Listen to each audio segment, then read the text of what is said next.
Stephanie. We're so excited to have you here on campus today for Inventanooga. I'm very excited to introduce our keynote speaker, Mr. Chris Wood. Chris started Be Caffeinated with his business partner Doug over 5 years ago and has been caffeinating the Chattanooga area ever since.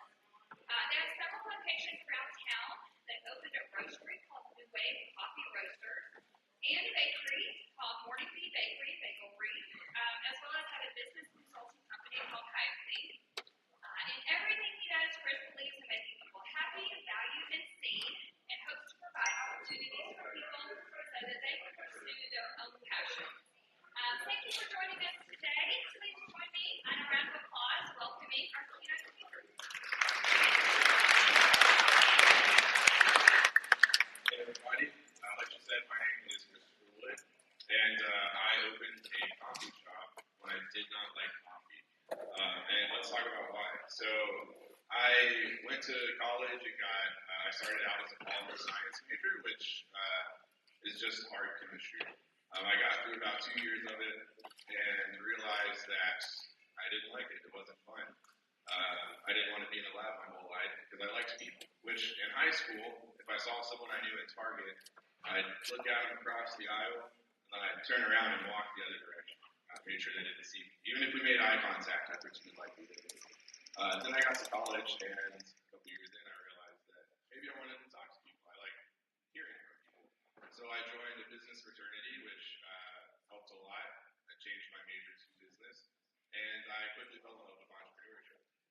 Then I graduated and was able to get a graduate assistantship, which basically means that the college I went to paid for me to go to grad school. And I lucked out with my job there and worked with a guy named James for the Southern Entrepreneurship Program, which basically was us going across the state of Mississippi, teaching students, much like yourselves, about economics, financial literacy, entrepreneurship. So I learned a lot. It was him and then me. So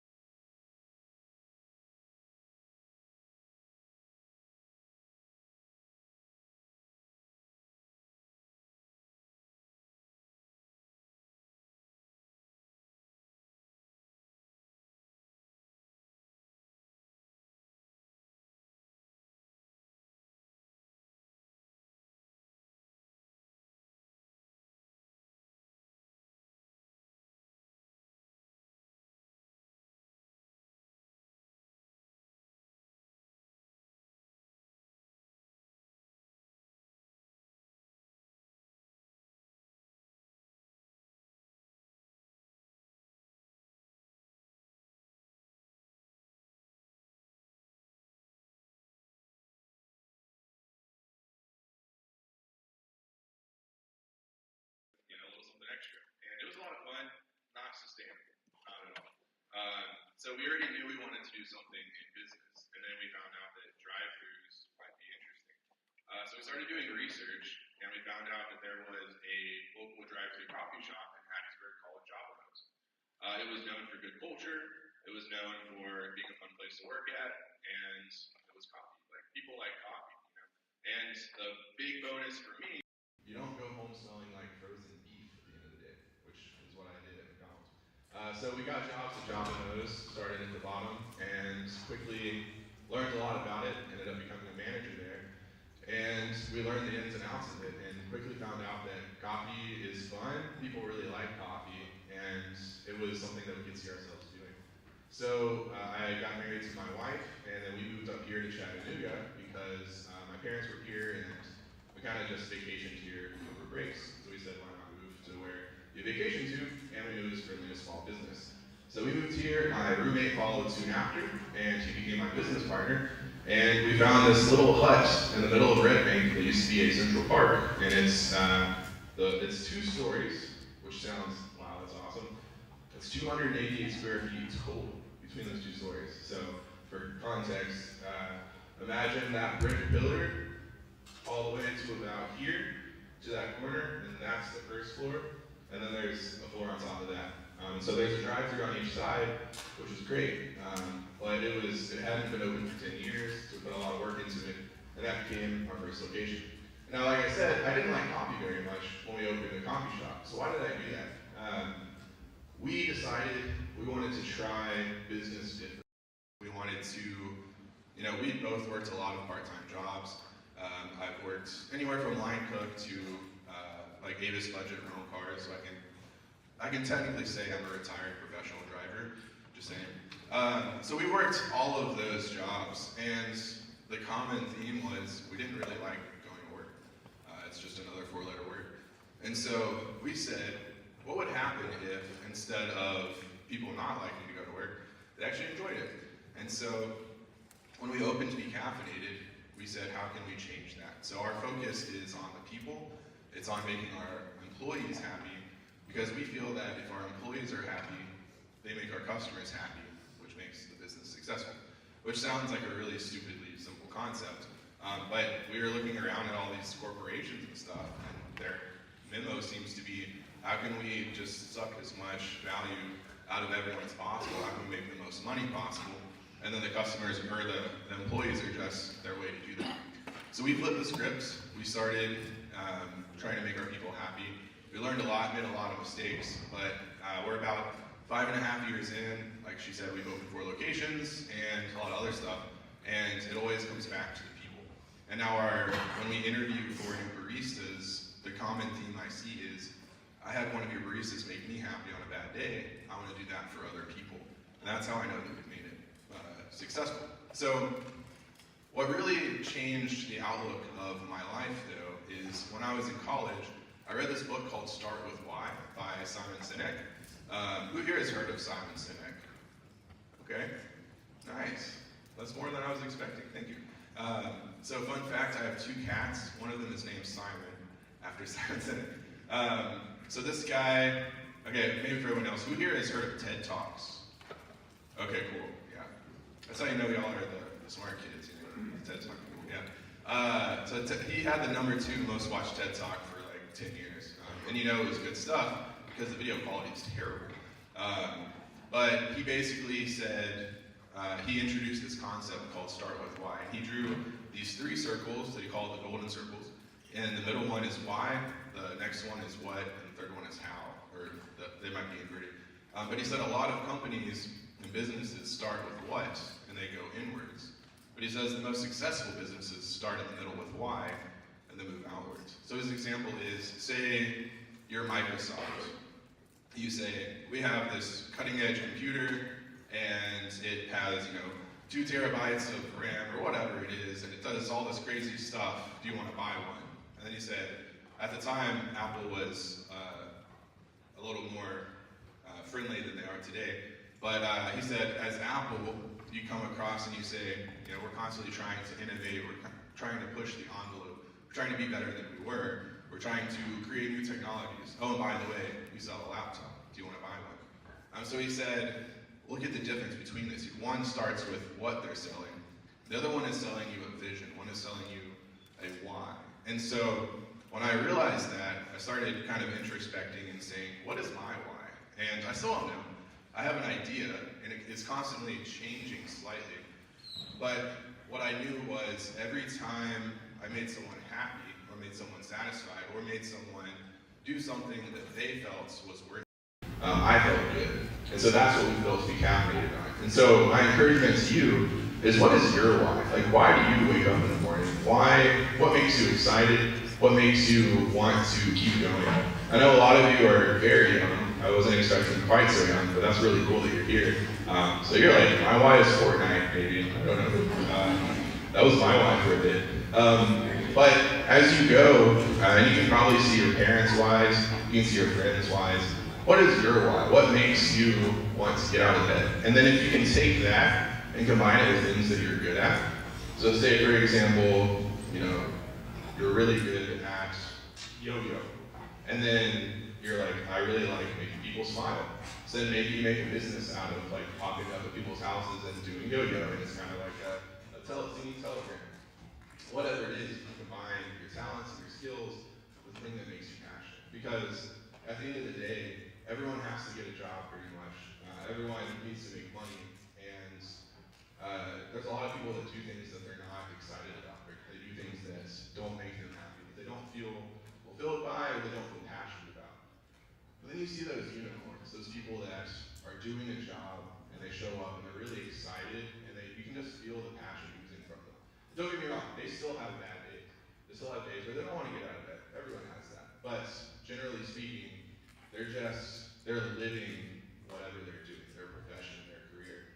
And you feel something different about them. And that's what I encourage you to start thinking about, because you're at a really interesting time in your life where you're learning a lot, you're doing a lot of things, meeting a lot of people. So start thinking just kind of on a regular basis, what of these things do I feel like really vibes with me? Vibes with me as a person and kind of just makes me excited. There's a local nonprofit that we work with called Be the Change Youth Initiative. They have a really awesome story. They basically sold everything, went on an RV across like 47 of the United States in a year. And they perform concerts and music, and they kind of advocate for youth mental health. And they have this program called the Ambassadors of Change. And it's where they take youth, young people, generally middle school, high school, and they give them a platform to start fundraising, start doing events and things to raise money to help their communities. And their big idea is you're never too young to be a leader. Like, you're not leaders of tomorrow, you're leaders of today. And so you're already leading your friends, you're leading your families, you're leading your project groups. I'm sure y'all had a lot of work for these pitches today. Even if you're not the leader of the group, you're leading in some way. So you're already a leader, and so how can you keep doing that? And how can you lead your communities and impact them already where you're at. Because a lot of times we feel like to be a leader, we need a title or we need that position. It's not true. Some of the best leaders that have ever lived, they didn't have a title. It was just something that they did and the person that they were. So I want to challenge you to figure out your why, figure out what makes you excited, and then start leading today. Lead towards a better tomorrow. Start leading towards things that you're passionate about, and let's see what happens with that.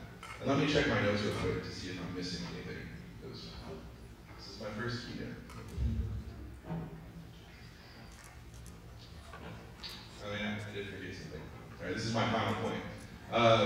So we talked about Simon Sinek. He started this publishing press called Optimism Press. And one day he interacted with this guy named Will Guidara, and he heard his story. Have any of you watched The Bear, the TV show The Bear? Yeah, that show slaps. It's really cool. It's maybe not completely appropriate for everyone here, but for those that it is, it's really good. Basically, it's a show about this guy who has a family restaurant that he kind of inherits, and it's very down family, and a lot of crazy stuff happens, but at the end of the day, the dynamic is how do we keep going and kind of fight towards this end goal that we have. And so, in season 2, episode 7, this episode I think is called Forks, the cousin, who's like this, wise guy, always getting in trouble, he goes and works for this Michelin star restaurant, and the first several weeks that he saw it was there, he has to clean forks the whole time. And he hates it. It's terrible. But eventually, he starts taking pride in cleaning the forks, and it's very Mr. Miyagi, wax on, wax off.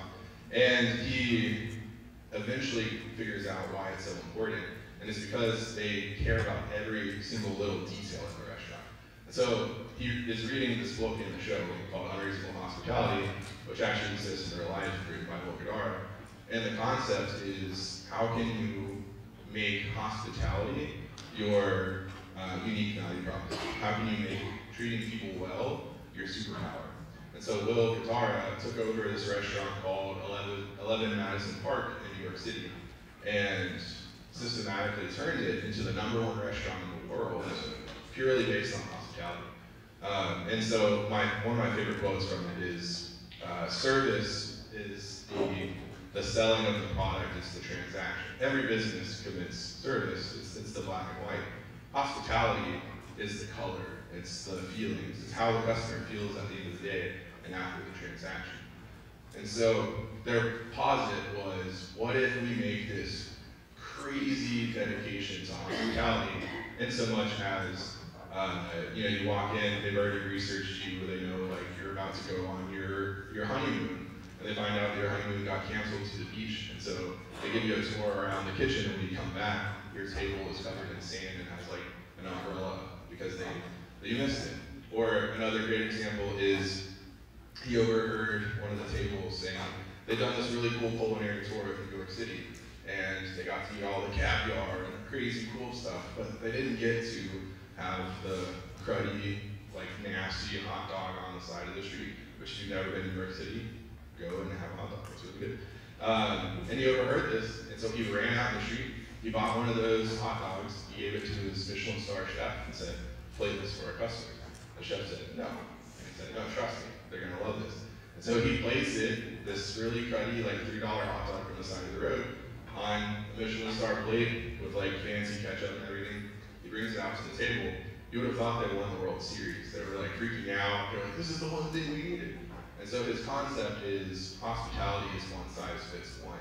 And there's this really cool thing called oxytocin, where when we watch someone have something good happen to them, we feel good too. And that's why hospitality works so well. It's because you don't have to go to that extreme measure for every single table that walks in. But if you do it once, at least once a night or in general, the people watching and seeing those positive emotions, they feel good too. So, in conclusion, find your why, start working on it. It's going to change, but there's going to be something that persists as you get older and as you go. Find something that you're good at that you can combine with your why. And just try to be nice to people, because if you're nice to them, everyone feels better. Thanks for listening, and have a good fish day.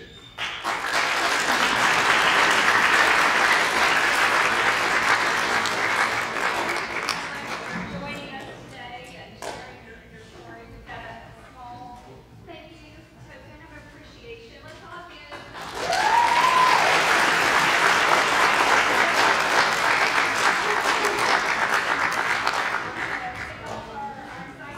All right, y'all, real quick, before everybody gets in here, they're about to open the doors, but before they get in, I need all of y'all that are presenting today to drop everything you're holding.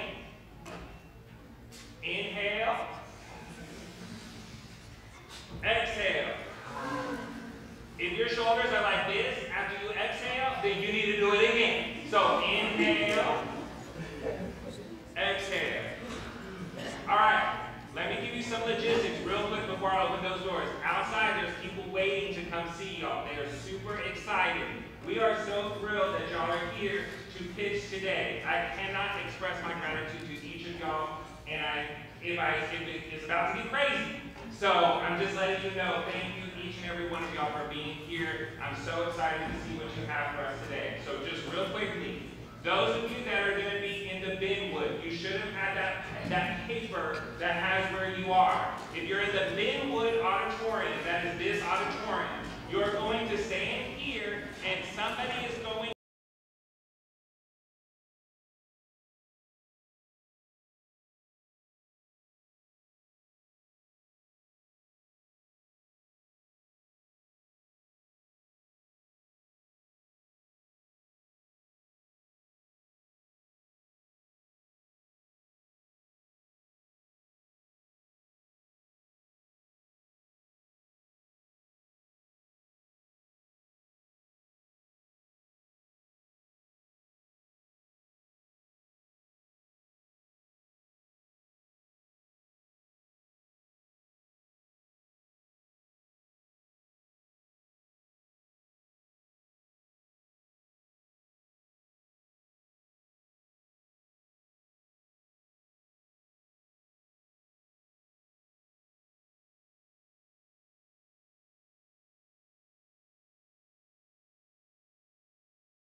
well, really Inventanooga at large.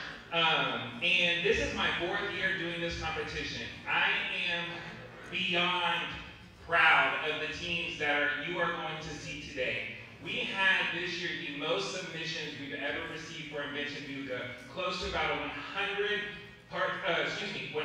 teams submitting to Inventanooga from 8 different schools from Hamilton and Bradley County. Round of applause. Okay. That is huge. Personally, I wasn't prepared to receive that many, but here we are today, and we are so excited. So let me go ahead and give you a little bit of how this is going to roll today, because there's a lot of moving pieces, and I want to make sure everybody gets their due time. All right? In front of you, or where you are at right now, this is the Benwood Auditorium. In this auditorium, in just a moment, we will have our executive level pitches. If you are pitching in the Benwood Auditorium, you will remain in here and you will respond to Catherine Lowry. She will be your MC assist, and she will let you know when and where to go. If you are pitching in the Card Auditorium, that is through these double doors back here, all the way straight back, and there will be ushers there with these awesome Inventanooga shirts directing you to let you know where to go. If you are in that, if you are pitching in that, you will need to find Xavier Stanley. He will be your MC assist, and he will direct you. Audience members, if you are here to see any of your groups, if you're here to see somebody from the Benwood, or if you're here to see anybody from the Card Auditorium, if you scan this QR code, it will pull out a pitch breakout where you can see the titles of the team names and where they will be. The Benwood and Card Auditorium pitches will be happening concurrently, meaning that they will be happening at the same time. Directly following those 2 pitching sessions, we have what's called the elevator pitching session. It is a new session that we've added this year because we had so many submissions. And so this is going to be where we need every single person in this room to be a judge. The Benwood and the Card Auditorium are being judged by our esteemed panel of judges. You'll be introducing them here momentarily. The elevator pitching session is determined by all of you. So before you leave your respective auditorium, there's going to be a QR code posted on your screen and at every booth with a voting form. We need you to visit as many pitches as possible during that session and make sure you can select the top 2 pitches that you hear. Elevator pitchers, those of you guys actually pitching during that session, do not forget that during the end of your session, whether you're in the Benwood or the Card Auditorium, to sit closer to the back so that we can dismiss you about halfway and we can get you set up. All right? Without further ado, hold on one second. I gotta do this every year. I'm gonna take a video and I need everybody to shout Inventanooga 2024 whenever I give y'all the cue. Y'all think you can handle that? Yeah. I'm gonna need a little bit more energy than that. Okay. All right. 1, 2, 3.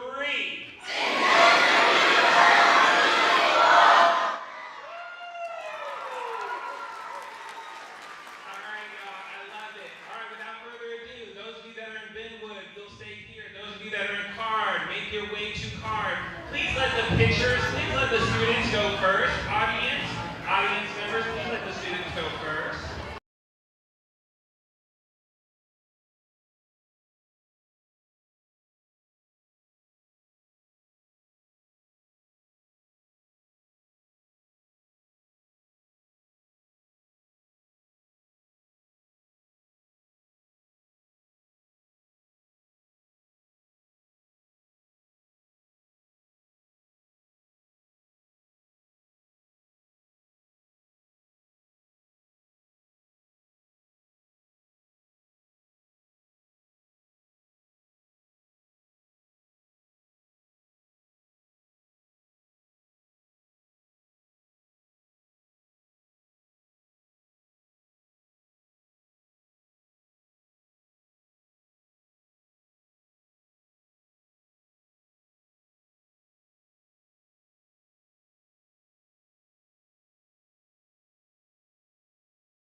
students have worked tirelessly to come up with the best solution to impact the world around them.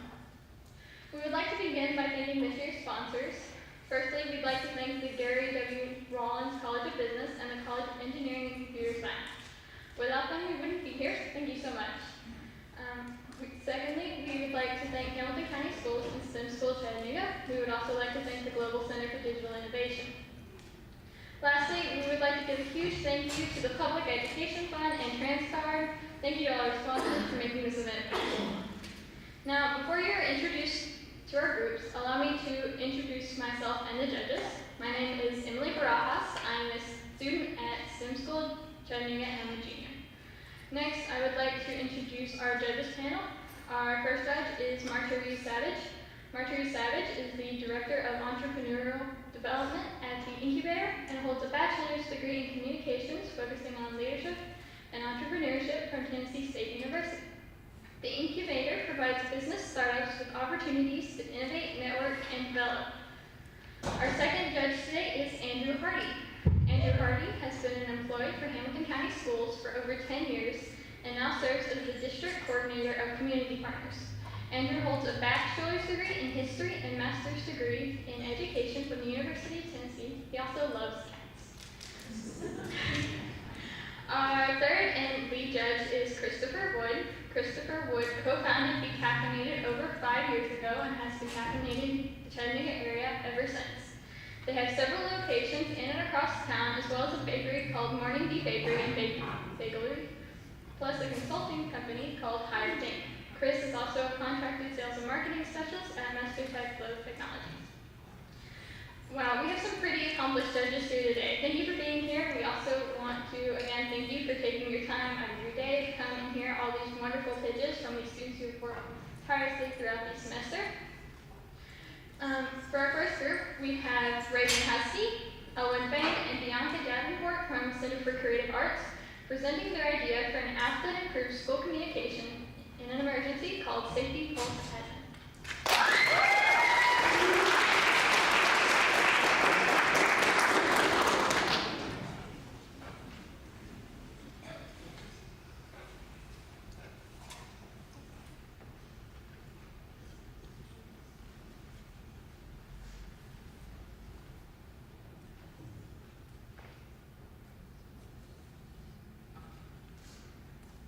How many of you have seen the issue of school safety being talked about in the news, in schools, or by your peers? Show of hands.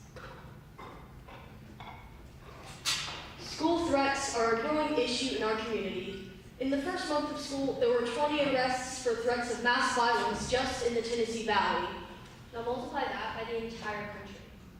And according to edweek.org, the overall number of school shooting incidents in 2023 was the second highest for any year since Education Week began tracking them in 2018. So obviously there's a problem here, and 40% of teachers think that the systems for controlling the spread of information are inefficient, and 20% say that it's inconsistent. When asked if the school safety app was a good idea, none of the teachers said no.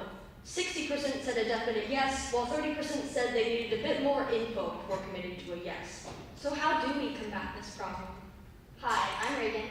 I'm Bianca. And I'm Ellen. And that's exactly the question we asked ourselves. How do we combat this problem?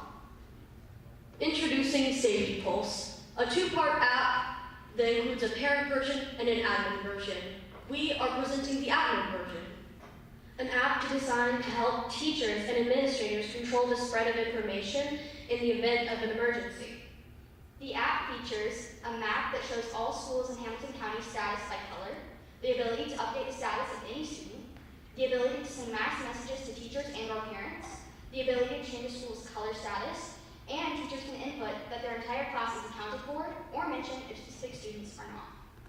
The parents, teachers, and administrators can see the color statuses of schools and children. Parents can only see the status of their child, and they can also see messages sent by the admin app. And here is our prototype. From the hub, you can click on the different buttons that will take you to other parts of the app, including the color-coded map, the student status, and the contact page.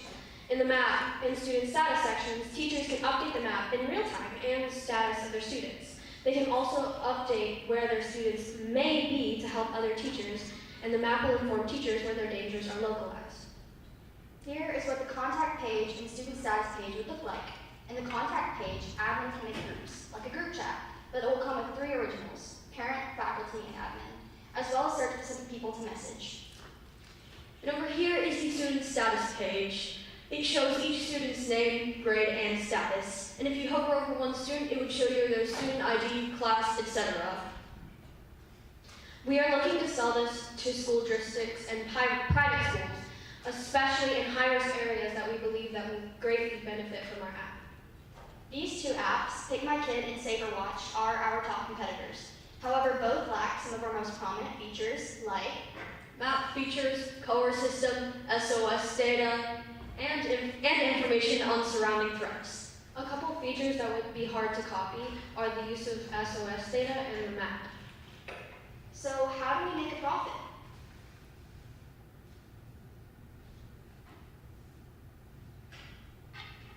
To advertise, we would use social media. Oh wait, I think you skipped some part. Okay.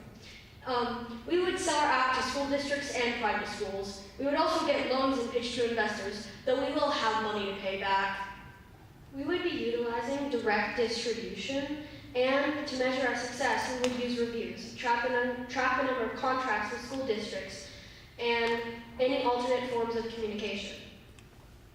So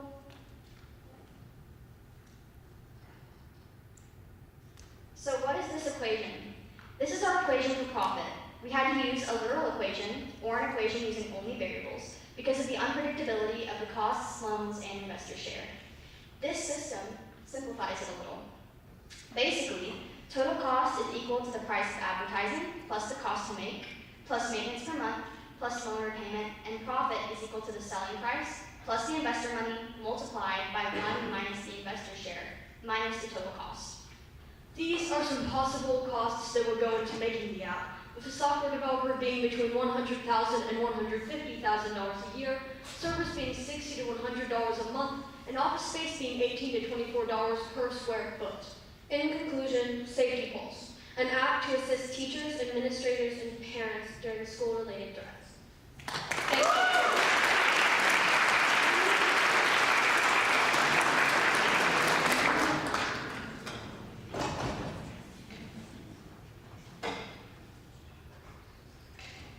Judges, if you'd like to take the time to ask up to 2 questions, now would be the time to do so.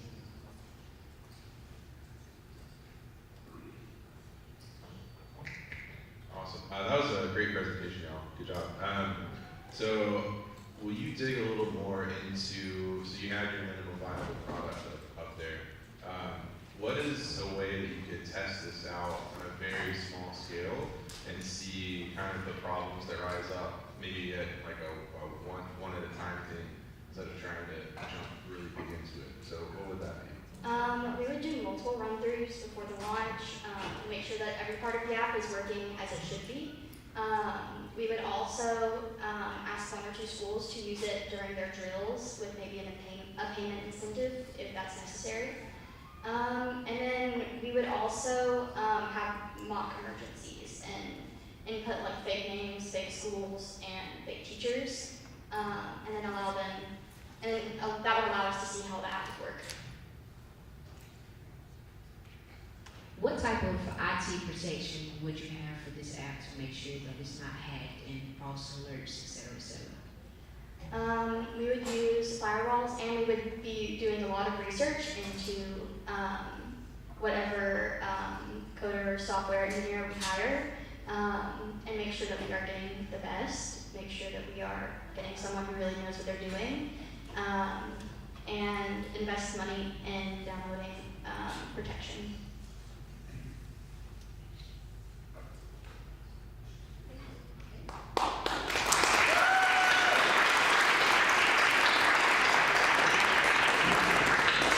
Thank you guys, that was a great pitch.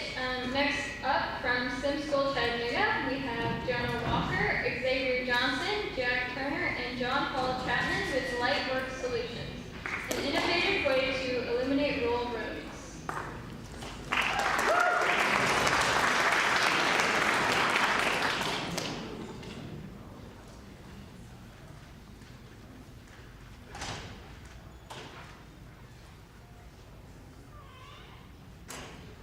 Let's set the scene. After I turn the mic on. Let's set the scene. You're driving home from running errands on a rural road at night. You can see in front of your car well enough, but ahead of your beams, the road is pitch black due to a lack of streetlights. As you're driving along, you accidentally drop one of your mozzarella sticks from Sonic on your shirt as you're eating. No big deal, right? You look down, grab your food, look right back up. Problem now is, there's a deer right in front of you. Boom! Now you're gonna deal with your car. God knows how much that's gonna cost. But you've also got to live with the fact that you just inadvertently entered the life of a poor magician now. How could this have been avoided? I'm Xavier Johnson. I'm Jonah Walker. I'm Jack Turner. And I'm John Holchat.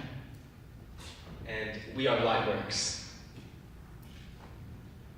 We created Lightworks to solve the problem of low lighting on rural roads. We invented a motion sensing streetlight that detects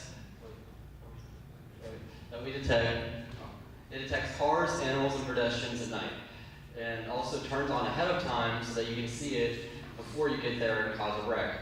It will also have a cap on the top to block light pollution, and our goal as a company is to make safer, smarter roads, protecting both people and the night sky.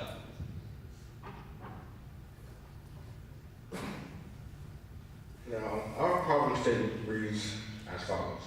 How might we improve the safety of pedestrians and drivers by illuminating roads more effectively? Before we get to the solution, we use some numbers here. Did you know that street lighting in and of itself can decrease pedestrian deaths by 50% as well as vehicle pollution by up to 63%? Now, the only downfall of that is street lights we have now, some have inadequate light caps which can give you 20% of light pollution, which is not great.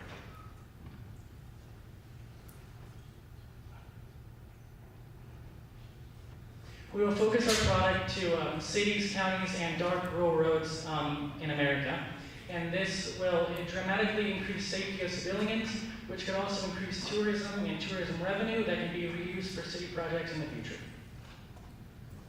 We intend on also launching a residential version that can be purchased by contractors or companies who are building apartment complexes or neighborhoods to light their streets, as well as an even smaller scale version for individual purchase that can light things such as sidewalks and driveways of individuals' homes.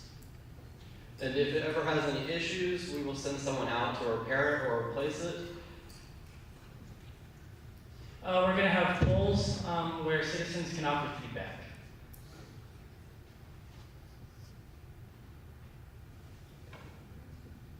So some of our upfront expenses are going to be patents, LLCs, leasing office space, and accountants and lawyers. We're going to pay about $1,500 for the product, and then we're going to charge about $3,375 with an installation of $1,800, giving us a revenue of about $5,000 and a gross profit of like $3,375. And then we're going to offer warranties and maintenance fees, which will increase about $2,000 of revenue, but those are optional. So a competitive company in the space is Illumizone. They create motion sensing lights for pedestrians on sidewalks, but our company stands out by focusing on streets and illuminating asphalt on roads to save drivers' lives and also animals crossing the street. Join us to bring the most innovative technology, smart road lighting.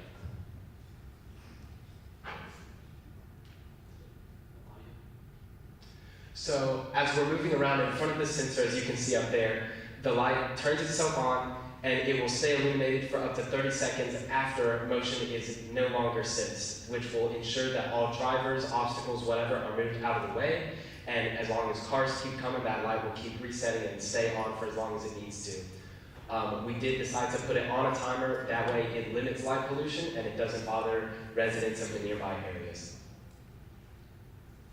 By investing in Lightworks, you're not just investing in a product, but you're backing a solution that can help move us into the future of smart lighting that can save countless lives of animals, pedestrians, and drivers all across the rural roads of America. Thank you so much.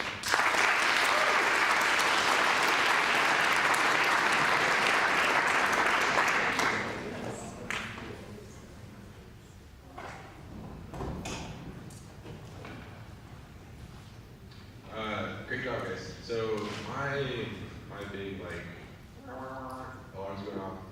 It costs a lot of money to put those up. So how is there a way that you can, when you're talking to someone that you're trying to sell to, how are you appealing to them? Because like $5,000 a pole, I'm thinking about like a mile of road, which isn't a ton when you're thinking about really long roads. How many poles is that? I'm assuming a lot. Like how many feet between each pole, and then you have to do it on both sides. So like rough math, you're looking at multiple millions of dollars for multi-mile stretch of highway or whatever. So how are you going to appeal to them? Because obviously there's ways for them to save money by installing these and save lives, and lives are priceless. But what's that conversation look like?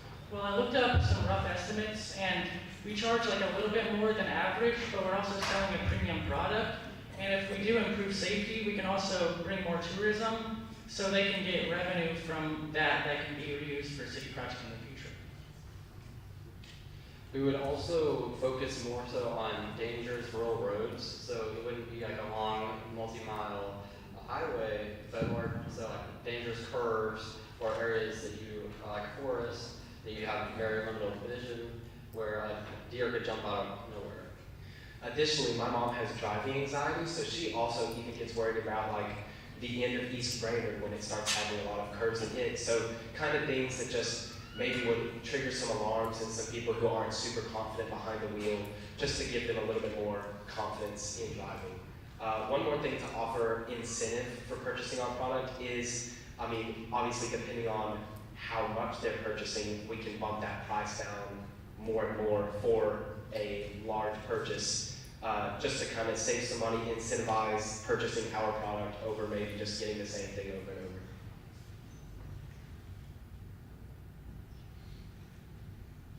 So as you get started here, I know you mentioned doing your own maintenance and your own installation. What's your sort of roadmap look like for getting started in a rural community, city, town, and how would you expand from there?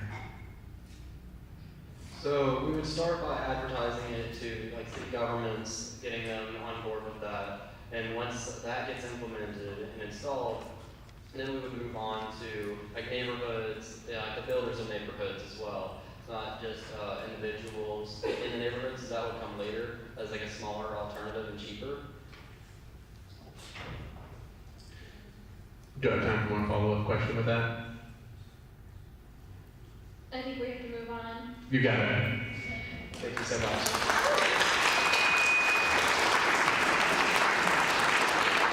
Thanks guys for a great idea. That's what I call a bright idea.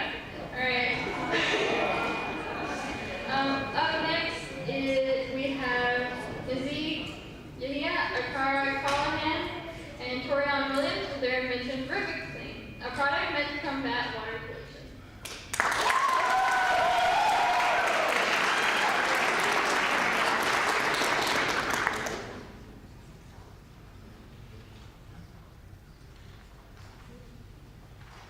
By the show of hands, who likes to drink clean water? Of course you do. So there are many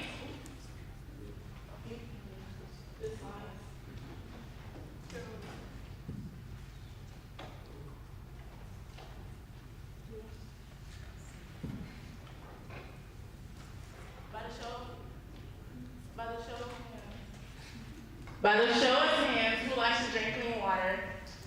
Of course you do. My name's Ezekiel here. Auditorium Williams. I'm a Karen Cat. And there's many problems in the ecosystem. People like to litter more than they like to recycle. There are the watersheds. They are a major problem of the air emission, and it causes health risks. And there are many endangered species of fishes and also mussels. And the water pipes, the wastewater pipes, is it rises in the manhole, and it also causes health sprays and damages the businesses and houses.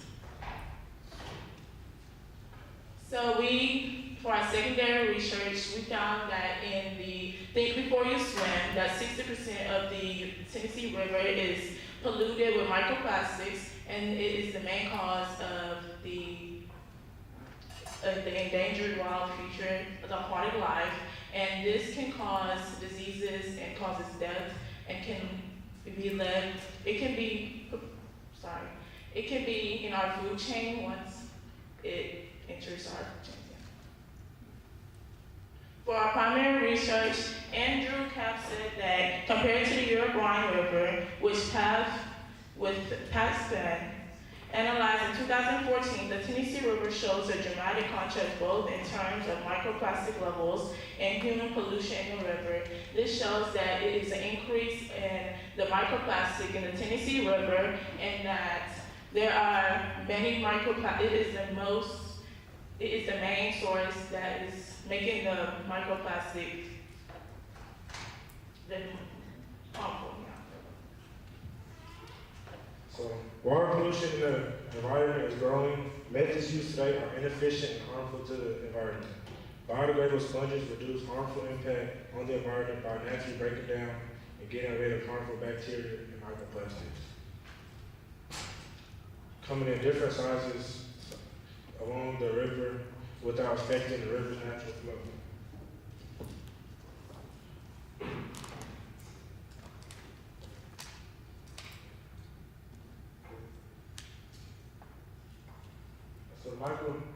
So the biodegradable sponges gets rid of harmful impacts on the environment, and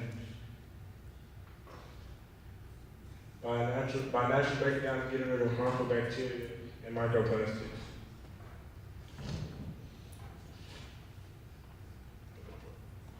So you see our prototype here is a sponge with a built-in weight, with the weight being used to sink down, ensuring the sponge stays in one spot, getting rid of pollution in the area.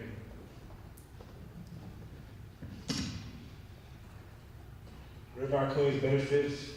It benefits the environment by cleaning all water pollution while minimizing harm on aquatic life.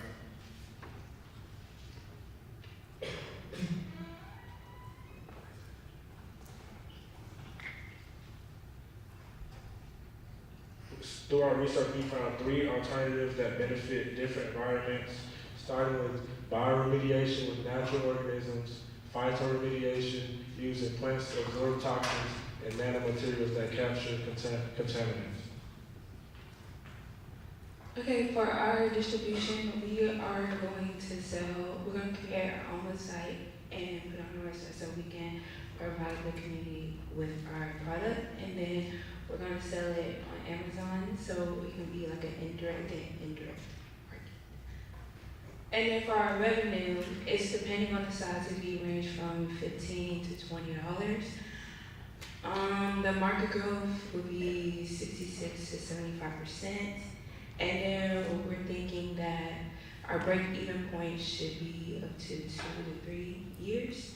And then our revenue target would be to 1.5 million. And then for our sponge, small sponge revenue would be up to $400K.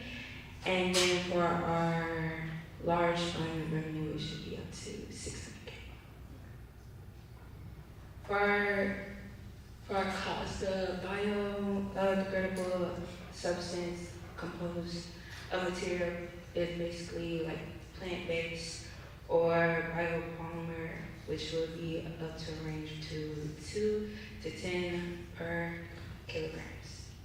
And then to compose the biodegradable materials that's embedded, it should be cost to 50 to 150.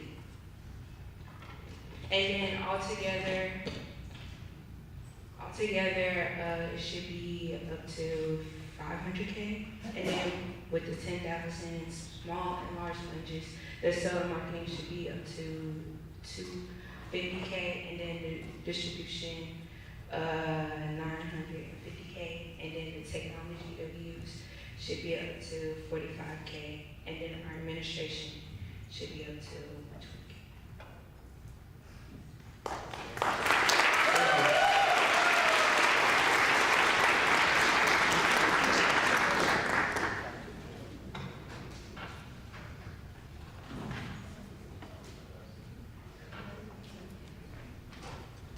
Hey, thank you guys for your presentation. I'm curious to learn a little bit more about the prototype. What makes it a weighted sponge? And if I were to buy them, what do I do with them? How do I know where to put them? Okay, so what we're doing is we're going to put them in high polluted areas in the Tennessee River, and it is a weighted sponge. It will have a seal that is very eco-friendly to the aquatic life, so it doesn't damage or yeah. So I guess to add on to that, when I'm thinking about your business plan, you talk about creating the sponges and the manufacturing process, but I don't think you've included the manpower it's going to take to actually install these sponges in the appropriate areas.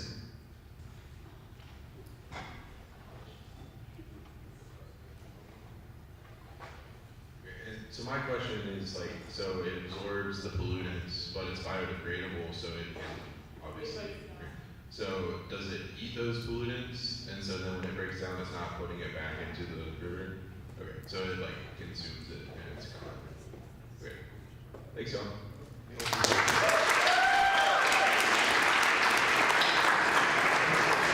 That's great, thanks guys. Such a needed solution. All right, up next from East Hamilton Middle School, we have Michael G, Corbin Loss, Jacob Murray, Riley Imbert, Caleb Rand, and Jack Crane with SDSN. Take it away, guys.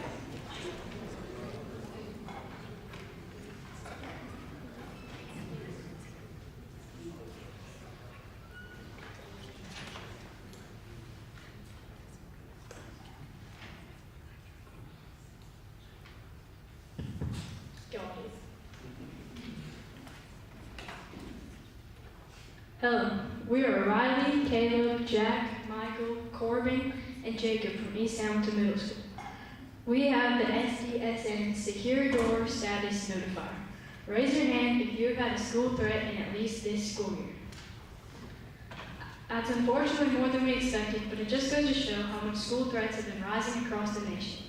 Last year at East Hamilton Middle School, every student who came on a day where there was a school threat would be forced to sit in the gym and sit in there for hours waiting for the entire school to be cleared. The kids who didn't come were given an excused absence.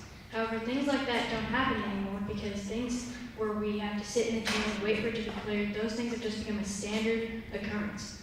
Our school has pretty much mastered being able to just clear the school and have everyone go back to class. It just goes to show how regular these things have become. Just the other day, we had a kid who wasn't a part of our school walk on in, and he was obviously caught, but barely any of the school even knew that this happened, which just goes to show how regular these things have become. At EHMS, 60% of our students say that they feel unsafe. We interviewed Officer Jurgen, a key safety member of the district. He studied 200 intruder cases, and 99% of intruder cases came through open outside doors. Taking that into account, we made our invention a sensor that will detect when doors are open and automatically close them after 3 minutes. It can also be monitored through an app by teachers and admins. Our invention will make monitoring and closing doors much easier. It will also allow the school not to constantly focus on safety, but can focus on the real purpose of school, education. The app will also allow teachers and administrators to override the door in case they leave it open for a few extra minutes. We talked to Dr. Sharp, the Chief Operating Officer of Hamilton County, and he said Hamilton County is working on some sort of system to detect threats before they even happen, using cameras and other online resources. But this isn't guaranteed to work. It also forces the school to think more about safety than the real purpose of education. We will make approximately $10 in profit for every sale. The breadboard and Arduino will cost the most at $4.99 and $15.99. Total cost will be approximately $24.99 after adding some more expenses like the sensor and wires. We will sell it for around $34.99. The product also won't take much labor to produce, as it is just plugging in a little wires and a little coding, and it's ready to go. The product provides basic services of automatic closing and monitoring doors. And the app will have 2 subscription tiers. For $34.99, you get one product and the basic services of the app, such as overriding the doors to keep them open and basic closing. However, administrative features like school mapping and tracking will only be available in the premium tier, which would be $9.99 on top of the $34.99 for buying in bulk. The estimated subtotal for that will be $230. Our distribution strategy is simple. Or on the Apple website, we'll be using a shipping service powered through Amazon. Our shipping will be powered through USPS. This is a cheaper option for lightweight shipping, as the total weight of the machinery required will be over a pound. Because of the bulk shipping to only one location, we will only need the minimal labor of one worker. We'll also be able to deliver many products to the school, making a good bit of profit. We want to make sure our product is good when we mass distribute. So before we begin that process, we will be testing with schools in the nearby area. We still need to make some money to ensure the safety of our business. So testing fee will be $100, less than 50% of the estimated revenue subtotal. Once we confirm the products work well at schools, we will begin mass production and distribution. This is how our prototype works. So the sensor will be on this little marking right here. This will be the sensor, and then all this other stuff will be right on the side. This is the actual size for all this stuff. This screen will show open and close on the door, and then we'll have another separate thing to automatically close it. This screen right here is the home page. These screens will be where you can select which door you want to edit or view, and it also shows if that door is secure or not. Right here is when you click on a door, you can see that it has 2 options, override and secure. Once you click on override, you can pick the selected amount of time that you want to keep it open for. And that's what happens after you keep it open. Imagine the better world that we can create by continuing to further develop this invention. Without this, we'll continue living in a world where atrocious school shootings take place multiple times per year, causing schools to constantly be feared their safety, rather than just be able to simply focus on education. So please, help us create a less fearful world. Thank you for your time.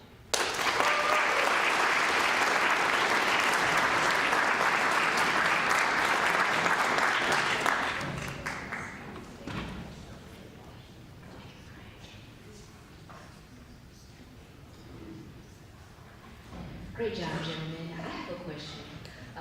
When people hold the door to let people in, you let multiple people in at that point, or the mix of students that come in when the school bus, comes in, I see a pool of kids pouring in and pouring out.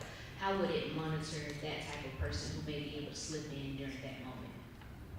Well, our idea mainly focuses on propped open doors with nobody focusing, because we talked to our principal and he said that he may not know everybody's name, but he can get a general idea of who goes to the school. I may not know your name, but I can focus on you and see if you're supposed to be here or not. He was the one who caught the intruder when he came into our school. He instantly knew that he didn't go to our school because he knows everybody's faces, and that is the job of the principal. Our tool is mainly for doors that have been left open, mostly exterior doors, because that kid came in after the wave of cars were done, and he just came in simply with his friend from the field back behind him.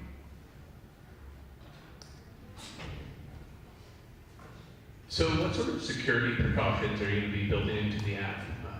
My immediate flag came up with when you have an override system that you can digitally override many doors in the school building, that might be a safety concern. Only admins can override the doors, and also teachers can as well, but they can override it for less time than the admins. The admins are the only ones who are able to hold it open for a very extended period of time. The teachers can only have it open for about a minute, 5 minutes, not even 5 minutes, only 3 minutes, in order to make sure that the students can get in, but nobody else can. Thank you, gentlemen.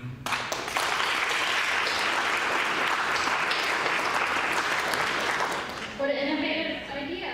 All right, next up, from East Hamilton Middle, we have Sebastian Burgess, Caston Hyman, Lucas Morer, and Jackson Foreman discussing their idea of SAFE, a button and app app for kids to report bullying.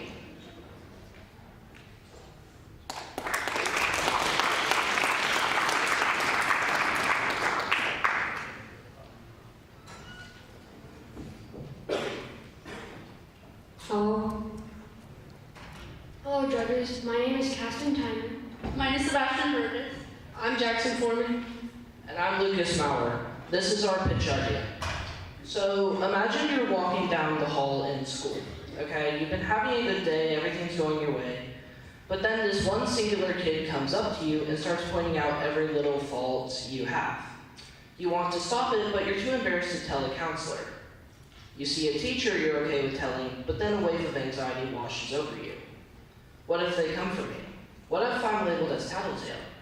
You let the bullying continue, not knowing what to do. Based on multiple surveys taken by teachers and students at East Hamilton Middle School and an interview of one of our counselors, Mrs. Fisk, we have determined that a major issue throughout our school is students being too afraid or too embarrassed to report bullying to trusted adults. From our interview, we have found that students will only talk to adults they are connected or bonded with. We have a safe way to solve this. We created a button that kids can use to notify counselors and select teachers that you are being verbally or physically attacked by a fellow student. The button would be distributed upon student request. The students that are bullied often do not feel safe or trust teachers about telling them. So we try to make notifying teachers and counselors a less stressful and more discreet process. You may argue that kids can just use email to inform teachers of their issues, but this isn't very discreet as you have to pull out a computer and you have to type. Also, this platform is monitored, so people you may not be okay with knowing about it will be able to see any of these texts you put down. Kids in this generation specifically feel the need to keep certain information secret, so if they know extra adults are monitoring this platform, that deters them from wanting to report it. To build and code the buttons, 3D printers, filament cartridges, circuit boards, and wiring would be required. The app connected to the button would be free to code. In total, the button would cost about $4.16 to make. Our invention offers a much more discreet and simple way to notify only those who need to be informed of bullying. On top of that, it can make students feel more secure as they can report bullying in any given place at any given time. The button mentioned earlier will be attachable to pockets via a clip we will add in our next design. Press it, and teachers with the app, which will be called Safe, will get these notifications and can respond quickly. The app would create a pop-up notification that would appear on any devices linked with the educator's account or email. And the user could also view past notifications sent from the button. With more time and resources, our app could be fully coded, and the button would be functional and connected to the fully coded app. Our button has an efficient form as shown earlier, but no actual programming yet, so it will take a little time and effort to get the final product required for our plan. We would make our button a safe price of $11.90, but we would give schools a 30% discount so that way they can buy our button in bulk. The app would be free to download, but it would not be functional without a button linked to it. Thank you for listening to our presentation.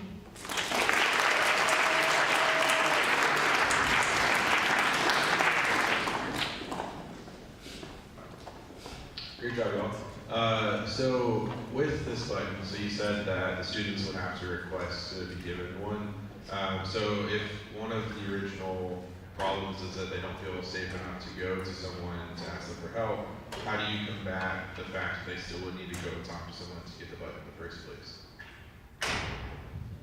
So, the button could be requested by students that haven't been necessarily bullied yet, but they may have a fear that they could get bullied, so it could be just like a just-in-case thing for the student. So most likely it won't be the same process as telling the teacher about being bullied. Another thing, the teacher could maybe like notice that you are being bullied, and so like they could go, hey, could you maybe go to the office to pick up a special package for me?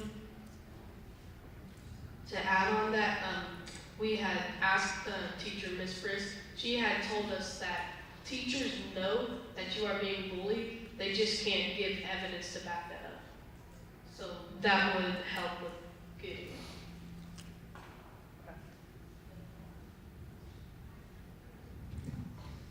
With the ease of pressing a button to report bullying, how do you think you will deal with the situation of the same student pressing the button multiple times, or bullying notifications that don't actually amount to anything, that are just being pressed, maybe someone else picks up the button? How are you going to investigate those? We could have like the teacher pull them aside and like maybe talk about it probably after school because not that much students are there, and they could be like, hey, so I noticed you pressed this button at 7:26 a.m.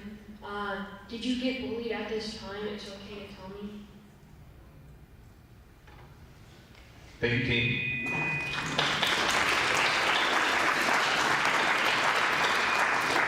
What's your idea to remove bullying? Alright, up next with STEM School Chattanooga, we have Fiona Eastman, Josie Hendricks, Brooklyn Lucas, and Jessica Rocha presenting their app designed to improve early childhood education, STEM Seedlings.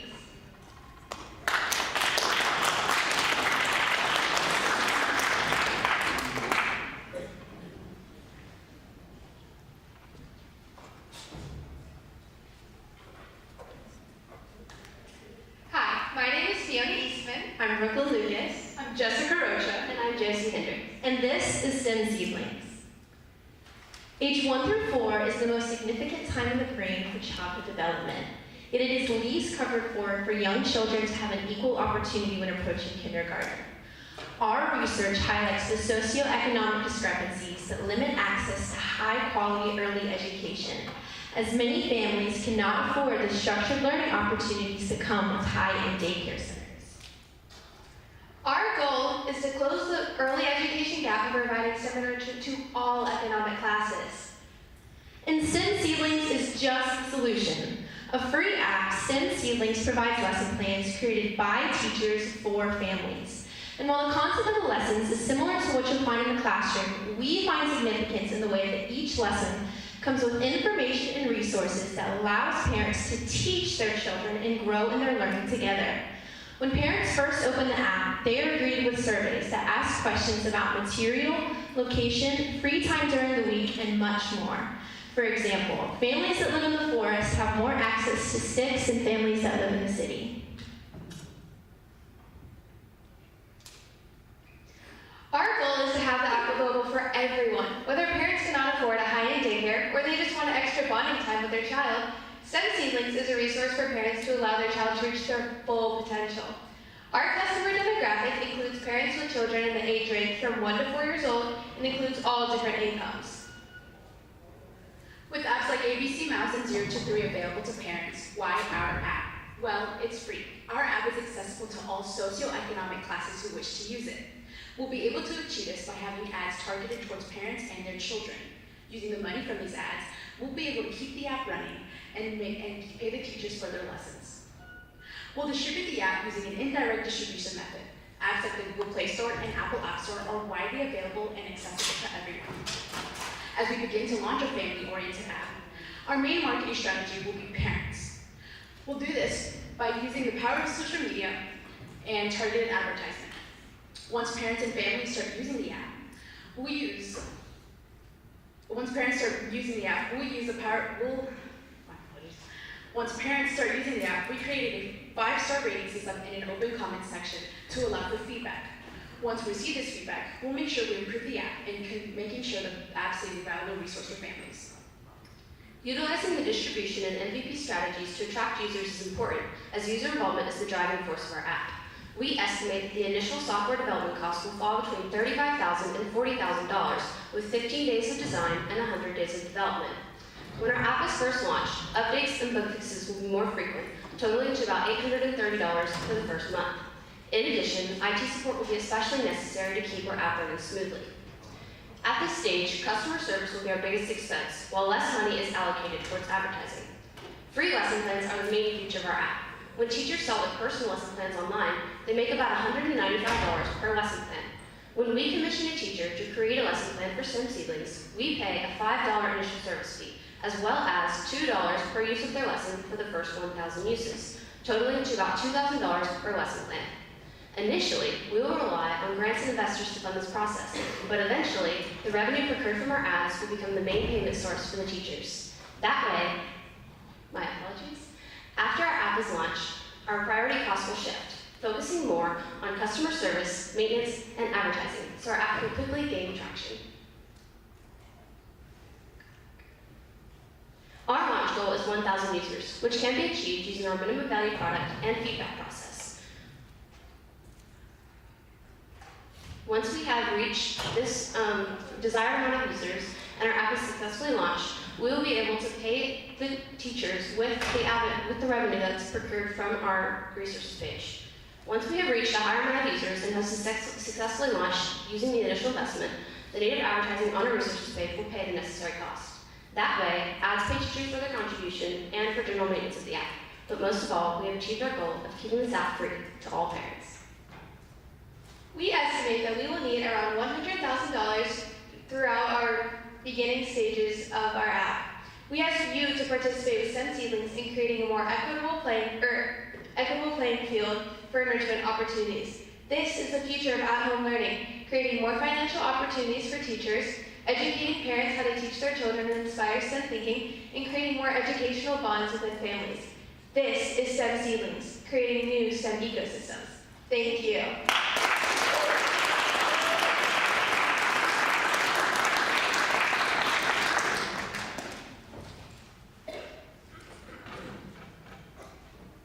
Great job, ladies. One thing that we've seen is that a lot of the parents don't have the time, right? So they might have the lessons, but they won't have the time because a lot of them are working poor, meaning they have multiple jobs. So my question would be, how would you pitch it to them to say, hey, you know, how long are the lesson plans, and how would you pitch it to them to convince themselves to be able to have the time to run through this app with their children? Right, so part of the function of our app is to be able to design this specifically toward each family, because every family is different, with, like we said, with the materials they have, the location to be able to access those materials, time at home. Some families only have the stay-at-home moms or stay-at-home dads that are home with their kids 24/7. Some kids are at daycare most of the week, and then they're only home on the weekends. So we wanted to be really specific and make these lessons come at 3, 5, or 10-minute lessons. So if it's just a 3-minute lesson, it's going to be like, hey, let's sit down, let's learn about density. We're going to drop different materials in the water, and we're going to see if they sink or float, and let's talk about it. That's going to be 3 minutes. You just need to explain to your kid how to do it. 10 minutes is going to be, oh my goodness, let's go. You know, let's lay down in the grass, look at the clouds, let's talk about clouds. But we're going to give you the information as the parent to be able to do that within your time constraint. And at any time during the day, we'll send out those notifications that you'll establish at the beginning of your survey and the beginning of the app. I think this sounds really cool. My alarm blaring is the revenue side. So I know you said it's going to come from ads, but if the kind of proposition of this is maybe the users don't have extra income to pay, so we're making this free, it's going to be hard to pitch to businesses to provide you money for the ads if they're pitching to people that may not have the money to spend on the product. So how are you going to pitch to the ads in the first place, because they have to be willing to give you money for those ads? And then kind of counterpoint to that, it almost sounds like it might be a better nonprofit than like a for-profit business. Have you all considered that? Yeah, absolutely. So to kind of answer the first part of your question, we really wanted to focus maybe less on things that are selling actual products and more things that are going to be valuable resources for the families. And that's why we have we're going to have specific native advertisement partnerships. It's not just going to be a random business. It's going to be specific advertisements and businesses that are designed and their mission is to help the parents and families. So for example, this may be Pampers, or it may be a family therapy group. Like, it's anything that is generally a resource. So it may be another nonprofit that we're advertising on our app, and they're just paying for that advertisement so they can have that connection with the families easy, like more easier. And to answer the second part of your question, we have definitely considered making this a nonprofit, and it will primarily, all the money that we receive will go to the actual app itself and its maintenance and development on all of that. And that is, like we said, will be funded by federal grants, investors, and things like that. I would also like to add that we've created a really cool feature that Josie did get a chance to talk about. It's the Ads Pay Teachers feature. We wanted to make this app completely free to all of our parents and all of our families. And the way that we're doing that is that we want all of the advertisements that are coming in, like Josie said, they are native based on family advertisements. Those are going to pay the teachers so that teachers have an extra opportunity to have an income, and they are going to receive the money per every user for the lesson plan. And so that way we're not just impacting the way that children are receiving their information, we're also impacting the way that parents are teaching their kids.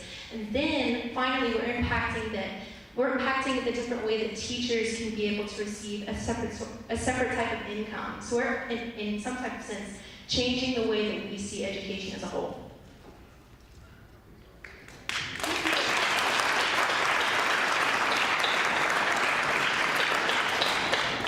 What a truly inspired idea.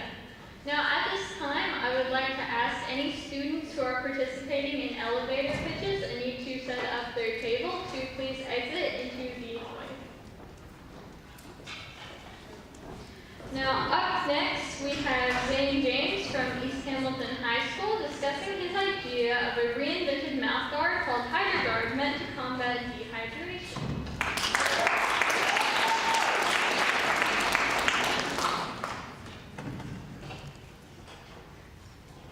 Okay, so I'll be presenting my product, the HydroGuard.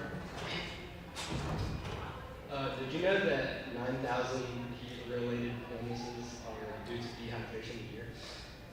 Lack of breaks is the biggest factor in that, and the second biggest factor is dehydration. Half of the solution is drinking water, and most athletes get that, but not a lot of athletes get the electrolytes that they need. You need electrolytes in your fitness so that you can absorb the water and use it. It helps your brain use the water that you're intaking. Our problem is dehydration for athletes. Dehydration is a big issue for athletes who use mouthguards and have limited water breaks. And constant disruptions can affect focus and momentum. My secondary research, electrolyte-based hydration products are more effective than plain water and prolonged activities. I read that sweating causes critical electrolyte depletion, impacting endurance and recovery. Electrolytes are available in various forms, including tablets, powders, gels, chews, and sports drinks. Athletes often choose based on convenience. My primary research, maintaining proper hydration is crucial for thermoregulation and overall performance. Even a 2% loss in body weight due to dehydration can affect athletic performance. Heat-related illnesses, including heat cramps and heat exhaustion, are significant concerns for athletes, especially in high-temperature environments. High school athletes are particularly vulnerable, with football players facing a risk of up to 11.4 times more. Our mission statement is to empower athletes by providing a mouthguard that supports hydration and focus, keeping you going without compromising game time. Introducing HydroGuard, a mouthguard designed to keep athletes hydrated by releasing an electrolyte paste that is dissolved by saliva, so you stay at peak performance. This is the prototype.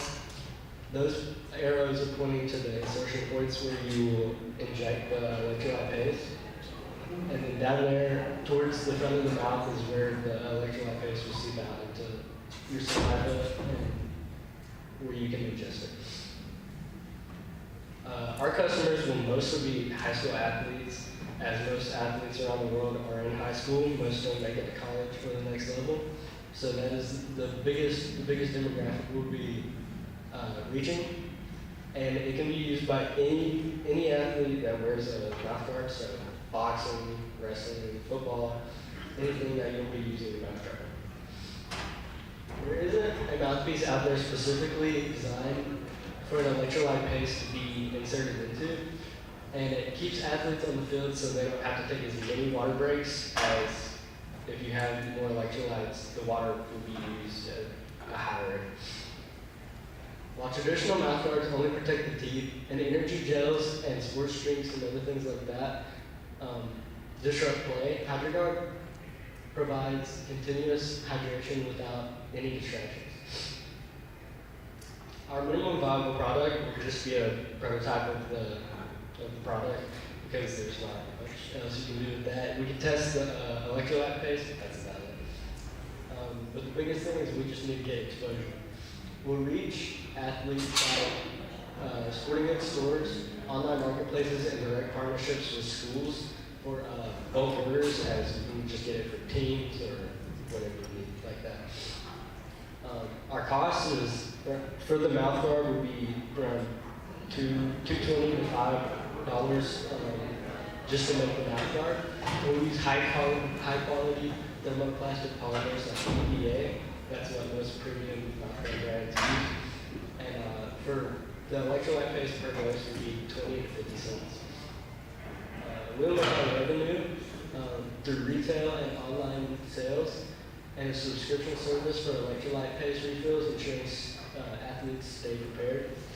We'll be able to mark our product up 4 to 5 times because if we make the mouth guards around $5, we mark it up. Most mouth guards in stores are $20 to $35, and we can make it even cheaper because we'll be selling the electrolyte paste too, so that would be added to revenue for us. Thank you.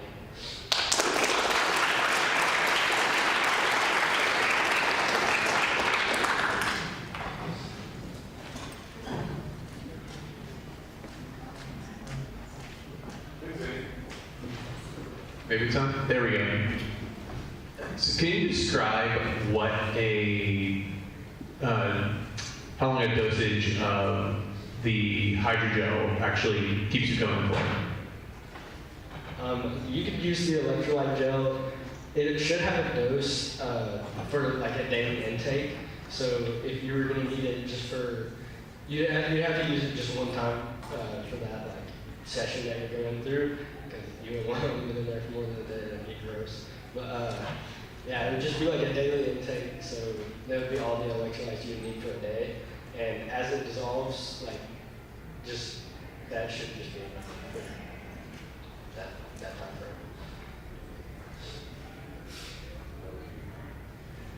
So you still need to drink water, right? Because electrolyte doesn't help with losing water. So this is just cutting out the need for like Gatorade or kind of the more sport drinks, and so it'd be just a quicker kind of water thing. Or? Yeah. So a lot of athletes they forget that they need the other drinks like Gatorade and like getting rid of potassium and stuff with other types of foods and stuff. So they drink enough water, but then they still get heat stroke or fatigue or whatever, and it's because they don't have enough electrolytes. And this, like, they'll still need to drink enough water, which most of them do, but they don't need the electrolytes. So this will help with the electrolytes water.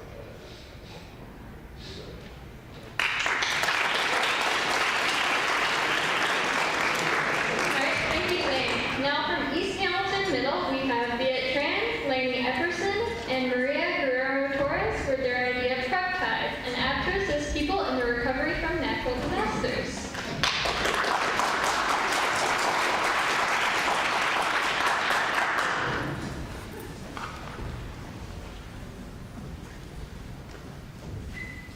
Hey guys, I'm Mariana Guerrero. I'm Viet Tran, and this is Lainey Epperson from East Hamilton Middle. If you've ever experienced a hurricane or other natural disasters, you know the threat they pose. Parent and Katrina victims at our school have shared experiences where they have lost their lives on homes, friends, and family. They were displaced for an extended period of time and struggled to get back on their feet. Even now, natural disasters have left long-lasting effects on these people's lives. Welcome cannot be completely restored. Since the recent Hurricane Helene impact on the United States, similar struggles have taken place. Over 1,000 landslides occurred, 2 million houses lost power, and ultimately, over 230 people lost their lives. As someone whose close friends have been impacted by natural disasters, it's hard to imagine the struggle of having to start from zero. Of course, these disasters themselves are out of our control, but what isn't is how we act upon them. Now, the problem we've noticed is that many people have difficulty preparing for disasters. FEMA highlights that people's perception of both their disaster preparedness as well as the effectiveness of preparing impact their actual outcome preparedness. One example is that a group of citizens had lower risk perception for flood and wildlife impacts, yet lived in areas with higher risk of those impacts. Another issue would be problematic relief efforts. There have been communication and coordination issues that have led to hundreds of victims being left in the dark. In the past, temporary shelters have been home to toxicity and cramping issues due to lack of management. Families have trouble relocating and remain away from home for indefinite periods of time. You would think that safe shelters and clear communication are basic things to rely on in these types of situations, but that often is unfortunately not the case. The hardest problem during disaster relief, according to all of our interviewers, is the lack of day-by-day normalcy and the mental strain of uncertainty about the duration of the disaster. It's clear. The current disaster relief process in the United States is messy. So the question is, how might we improve it and potentially save lives? To solve the problem of insufficient disaster education and unfamiliarity with resource availability, we propose PrepTime, an application that helps individuals prepare for, respond to, and recover from natural disasters. Our ultimate mission with this invention is to provide a solution to many of the nation's most prevalent disaster relief issues simply through what already exists in your pocket. One of our top competitors would be the FEMA app. While it provides emergency alerts, disaster resources, and preparedness tips, and also lets you locate shelter, our app has more potential as it provides the same things in addition to extra features such as entertainment without the need of Wi-Fi connection, live updates with visuals, and an option for volunteers. PrepTime will offer organization, security, and comfort to users who are navigating natural disasters. So here's a look at the app. It provides live updates during an emergency and consistent information on disaster relief. This main screen, for example, presents basic active emergency updates, as well as a list of various educational articles and videos, stressing the importance of having disaster preparedness as basic knowledge. Now this screen here presents available resources and accommodations specific to your region. In the circumstance of an ongoing disaster, these features solve the blindness many victims have as a result of being uninformed during these disasters. On this screen, based on suggestions made by our interviewees, we implemented basic video games and motivational videos into the application for our users to remain calm. These boxes represent placeholders for such games and videos. We also imagined a page for people interested in volunteering. This interface would organize and issue information for people interested in providing their help to areas in need. The following screen shows an emergency history catalog for users to look back on. And this screen compiles important resources such as caretaking and shelter, which can be valuable at any stage. So now that we have our idea of the app down, we need to consider ways to launch it to our target audience. About 251 million U.S. users use either iPhone or Android. Placing PrepTime into both App Store and Google Play Store would target the largest user bases first. So, how will we promote this app so that more people can become aware of PrepTime's benefits? We consider advertising through social media channels such as YouTube, Instagram, and TikTok, which have a combined estimate of 5.5 billion monthly users. Here we can attract new users through advertisement and other business videos. Another important aspect to consider is the cost of maintaining the app. In addition to fixed costs like salaries and app store fees, there are also variable costs like advertisements and server hosting. The cost of these will change depending on user activity, update frequency, and marketing. In response to all of these costs, we plan to fund this through public donations as well as in-app affiliate marketing banners. These ads will promote disaster relief products and are less disruptive than video advertisements. While we didn't have enough time or resources, we hope to see this concept expand to a fully functioning app that displays its features more effectively. This includes an example of the games our app may have, a vision of how the maps will look like and function, and more. We're glad for the opportunity to pitch our project here today because we know how much this app can help people from all places to navigate disasters and learn the importance of disaster preparedness. We hope this app can lead to an overall clearer perception of disasters and safer community in the end. Thank you for listening.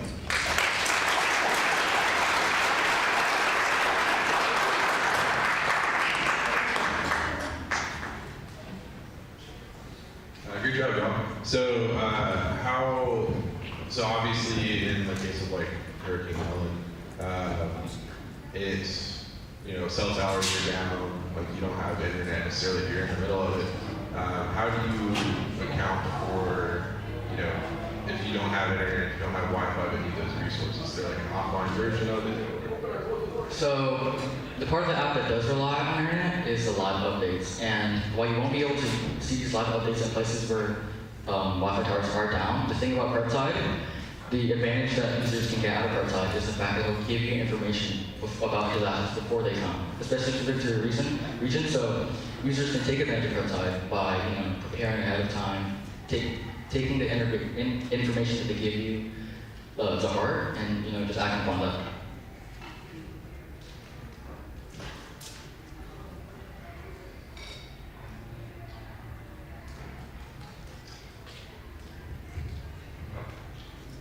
So who, I don't know if it's something that you considered on PrepTide's team, but where do you intend to get all this information from? Who is going to be updating this information live? So that's another thing that the cost of maintaining PrepTide does rely on. But we do intend, we imagine PrepTide would partner with, governments, with other agencies, because this information does come from somewhere. So the idea of PrepTide is to just compile all this information in a reliable way, in a live way, Thank you, everybody.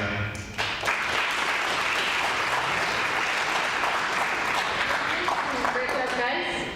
Last but certainly not least, we have Josh Bunn, Neil Kara, and Malachi Lee from STEM School Chattanooga with their idea on reducing distracted driving, Nexus Corporations.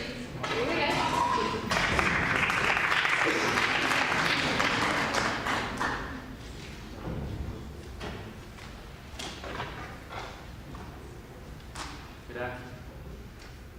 Good afternoon, ladies and gentlemen. This is Nexus Corporation. My name is Josh Bunn. I'm Neil Kara. And I'm Malachi Lee. And our mission statement is advancing road safety with reliable technology. We strive to protect lives and foster responsible driving behaviors. Every year, hundreds of thousands of accidents occur due to distracted driving. If we were to look more closely in our home state of Tennessee, we'll see that 1 out of 23 active drivers have gone into a car crash due to distracted driving. So what's the solution to solve this? Our solution utilizes the latest in eye tracking technology and AI solutions. By placing a camera on top of one's steering wheel and attaching it with a Raspberry Pi with AI technology, we can allow a user to completely be focused on the road and prioritize their attention where it should be. Here, we'll show a demonstration of the technology in action.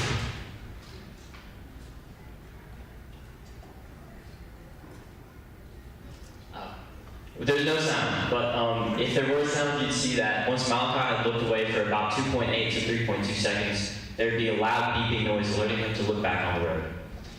Our customer base for this, most people who are distracted drivers fall into two camps. And those are those who are new to driving and those who are fatigued drivers and have been driving over long circumstances. The first of those camps, in our research, we found that most drivers from years 6 months and 1 year are often still nervous while driving on the road. However, they still develop the very awful habits of being distracted on the road, no matter who they are. When we look at fatigued drivers, we see that those people are usually pushing for money and are small fleet drivers trying to do their best to make ends meet for their family. But that can also lead them down to these unhealthy habits.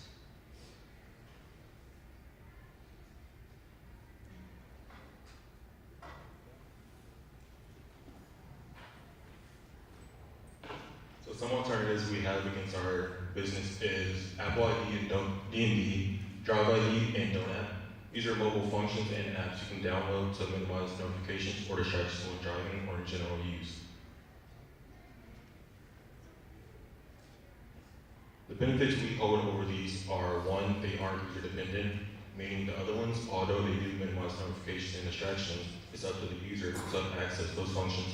Ours will be at use all times while the driver is behind the wheel or the car is on and in drive. Next, we have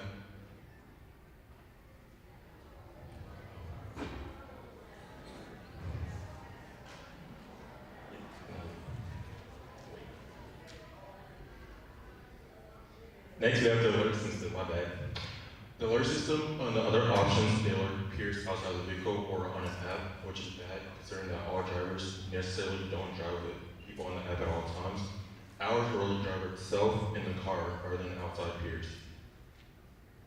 Next, we have revenue. We plan to use a B2B partnership, also known as business-to-business partnership. Here we plan to task the local business such as rental companies and insurance companies.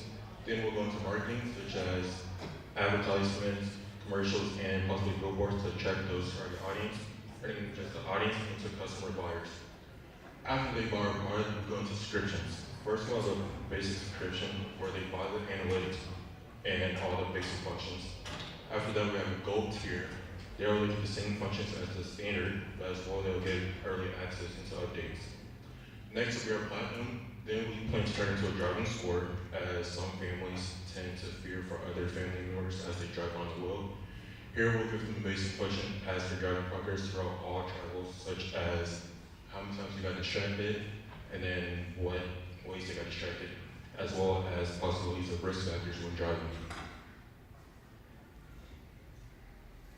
So to distribute our STEM 4 product, we plan to use a direct distribution system. We will create things such as e-commerce store to further push our product on the website, as well as creating social media ads for those to reach a target audience. We also plan to use a third-party distribution system to ship our product to doors, such as those of Amazon or like UPS. Breaking down the cost, we can assume that the warehouse will be roughly $10 a square foot per month. We request $20,000 in equipment, these things including things such as soldering, wiring, equipment needed in the warehouse, and anything else necessary. The manufacturer for the actual camera in itself, we can estimate that the Raspberry Pi will cost around $100 and the camera is around $60, making a total for $160. But assuming we plan that we will buy these equipment in bulk, we can get them at a much cheaper value, so hopefully selling our product at around $140. We now ask you for $50,000 to help start up our business. We believe with this advancing road safety technology, we can change the way of driving. Thank you.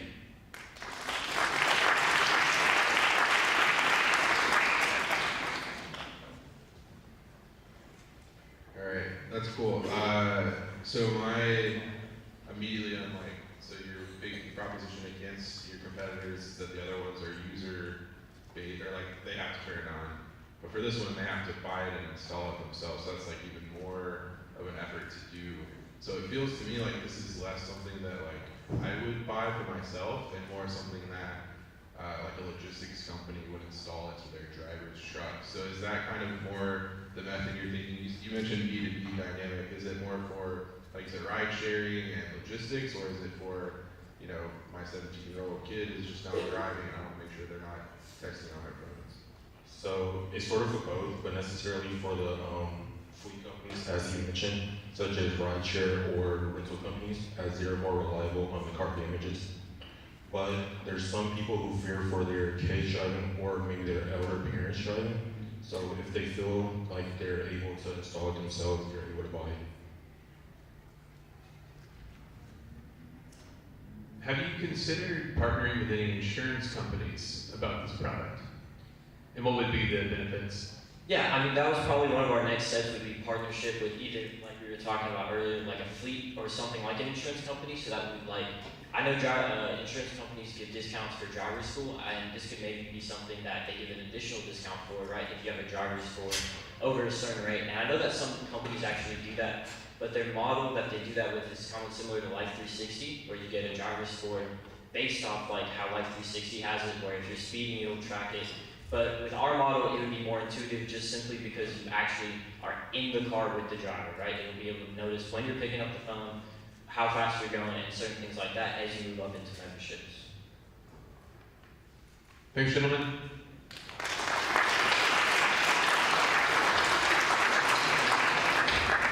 Great job, really steering us all in the right direction. All right, every one of those pitches was pretty spectacular, right? It was very clear that all of these groups put a lot of time and effort and dedication into their pitches, so let's give them all another round of applause.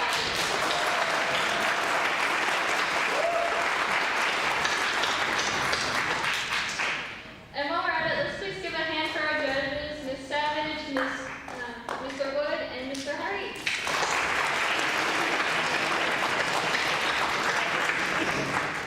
thank you guys for donating your time, being here, and listening to all these wonderful groups. Now, one last thing before we head out. Outside of these doors, if you follow the signs in the hallways, you'll find more brilliant students who have worked just as hard on their pitches. And if I go up real quick, this QR code. So if you scan this QR code with your phone, this will allow you to vote on the pitches out in the hallway. And so the way that this group is decided, the way the winner is chosen, is based off your guys' vote. So it's really, really important that you scan this and that you go to try and visit as many booths as possible out there. Right? Thank you guys for coming out. Again, please try and scan that QR code and visit as many pitches as possible. Without you and your votes, these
effort and energy that y'all brought to us today.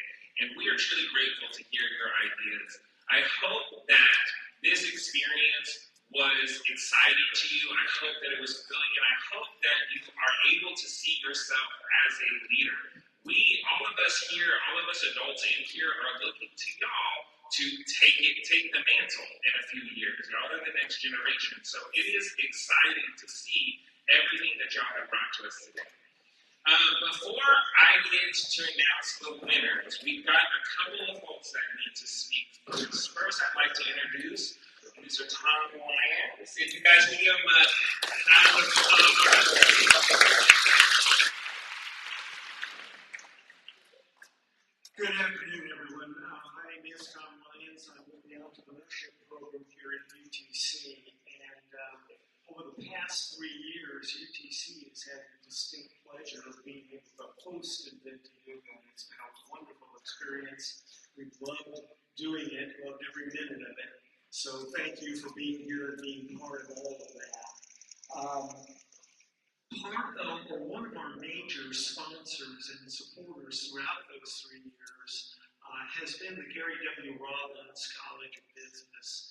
And so it gives me great pleasure to introduce to you Dr. Michael Jones, who is the incoming interim dean of the Rollins College, and he has a special announcement to make.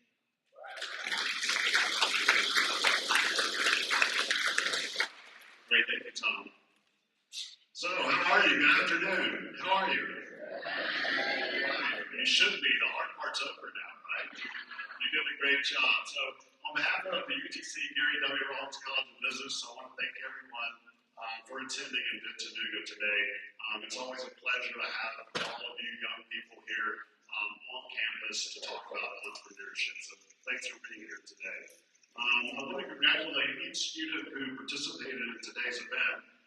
No matter what your age is, it's always a bit daunting to present in front of a room of experts, and commend you for all of you for rising to your challenge. You really did a great job.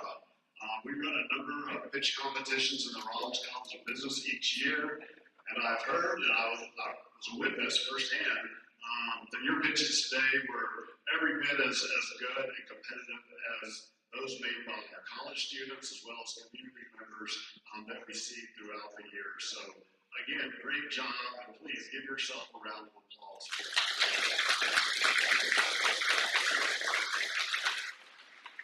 Do have a few thank you. First want to thank Jim David and Kyle Carrasco from the STEM School,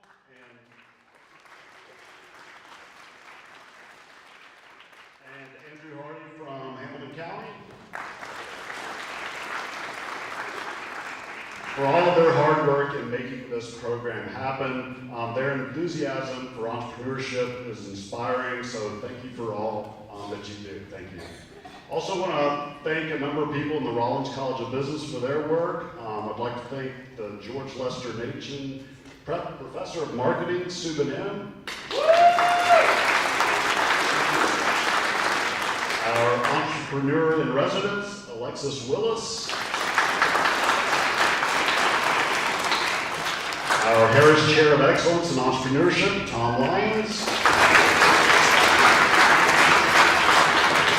And our Director of the Center for Innovation and Entrepreneurship, Mike Bradshaw. And our Marketing and Entrepreneurship Department Head, Dr. Stephanie Gillison.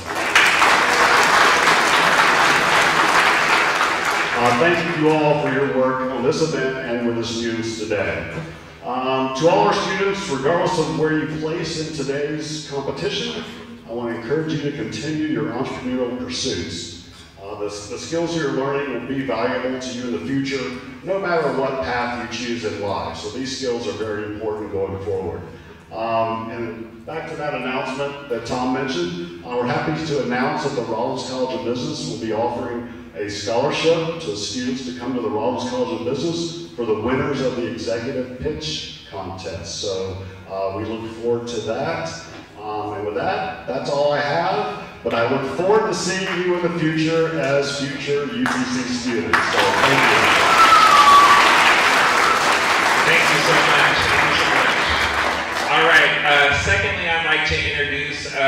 Ms. Kayla Sugar from PES. She's the Director of Development. They have been a consistent and loyal sponsor of Inventanooga over the years, and I'd like to let her have the floor. Thank you. Hi guys. I'm loving the energy in the room today. Admittedly, this is my first year here at Inventanooga. I'll make sure I say it the correct way, but I'm so excited to be here. What row did I go visit with? Can you raise your hand? I visited with some amazing kids on this row here, some incredible future leaders. I got to hear about what they were making, and the first one that I got to was a group right here that is creating a bear, or created a bear to help with the passing of someone who was very special to them. They mentioned a student that I knew. I live in Cleveland, and so they mentioned the passing of a really special girl in our community. That was incredible to hear the compassion from those students. I worked my way down the line, and I won to rock, paper, scissors. I beat this student, and then his friend whooped me next. But they created I'm going to say the wrong word, but a safety shield or a blanket or some kind of thing that would protect them from a school shooter. So it was crazy to see the range in that and all the ideas that are in this place. I'm excited to share PEF's excitement to be a provider of the gifts, the awards that go out today. Public Education Foundation has been around for 35 years. We put public schools first. We care about you and what you are doing and what you'll be in the future, especially with this mindset. Similar to the remarks that you heard from the other folks up here today, that mindset of tackling any challenge that comes your way, even if you don't become a maker of things or a small business owner, that is going to serve you well your entire life. How many adults in this room are using a problem-solving mind? Raise your hand. All of us. All of us are doing that, and so we're really excited to support you all in that way. I want to also share some special thank yous. Kevin Caruso. I know that he's a regular teacher and then does this on top of that. So everyone give another round of applause. I'm sure you guys really love him. I just met him moments ago. I can already tell you're good people. And then Mr. Jim David. I know that 7 years ago this started at the STEM school, and it was really important for you guys to break out of just those four walls and get it out into the community and look at the fruits of that here today. So give Jim another round of applause. You guys will be able to solve any problem that comes your way, and we're just really proud to be a small part of you all in the future of Youngstown County Schools. Thanks. Alrighty. Y'all want to hear one? Okay, I got some. Alright, so we're going to start with the elevator pitches from today. I just want to speak first about the elevator pitching session. This is something new that we've done this year. The last couple of years, we've gotten a lot of feedback about audience members wanting to be more active in the voting process and the Q&A process. And so we were really glad to be able to open up the Ideate category to be a more open flow session to where we could have audience participation. So, audiences and all of you in here have voted and we've heard your voice. So now I would love to introduce the second place for the Ideate category. These are the elevator pitch. Yeah, let's do a drum roll. Let's do a drum roll. Second place is going to go to Safety Pulse Parent. Safety Pulse Parent, come on down. Come on down.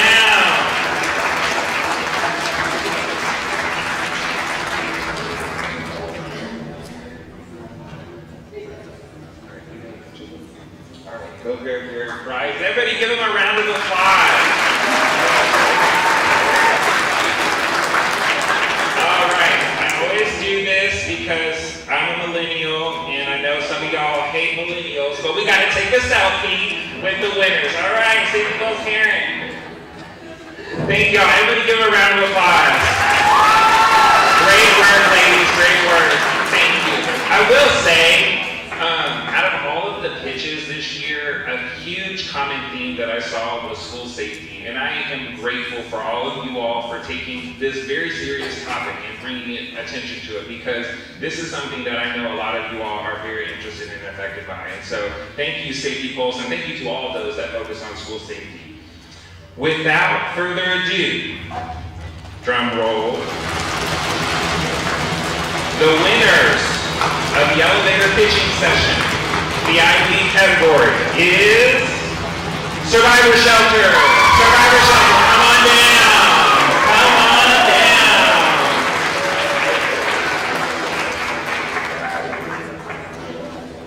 They get a lovely UTC hood, sweatshirt. Come on down, gentlemen.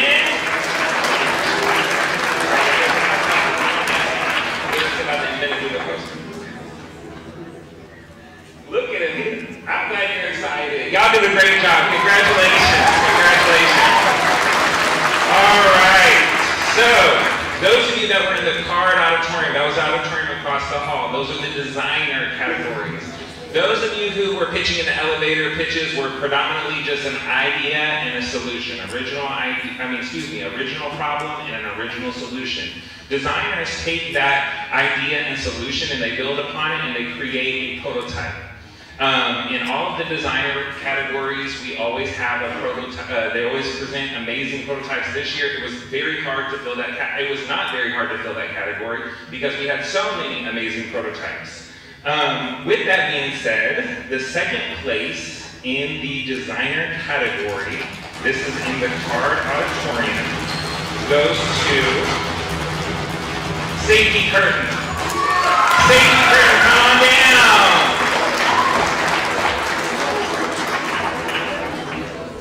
This is another school safety project. As you can see, there's a running theme. Another school safety project. Thank y'all for the work that you do.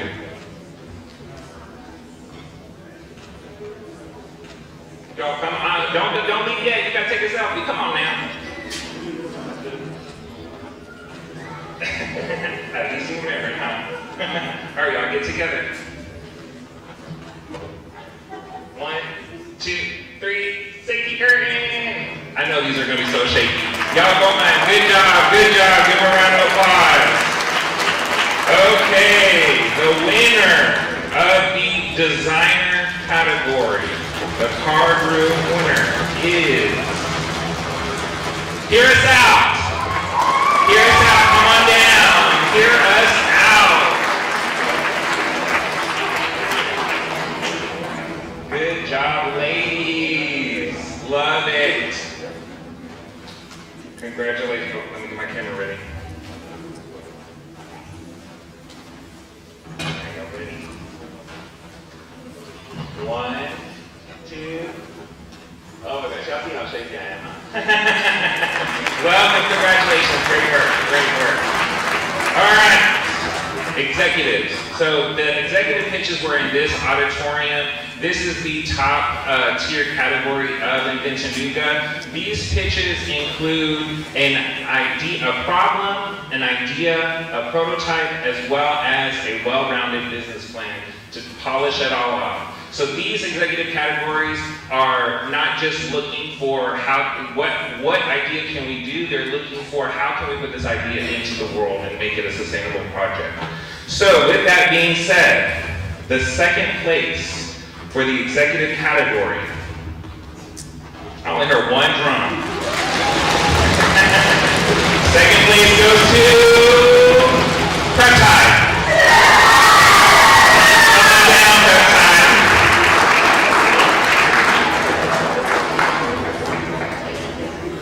Great work, great work.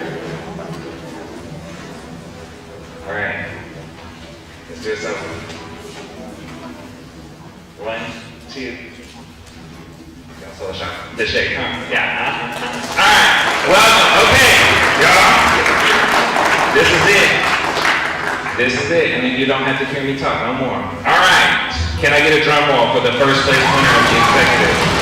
These are the all winners. Not you will win a prize package as well as a scholarship offered by the Gary W. Rollins College of Business. The winners of the executive category goes to Nexus Corporation. Come on down.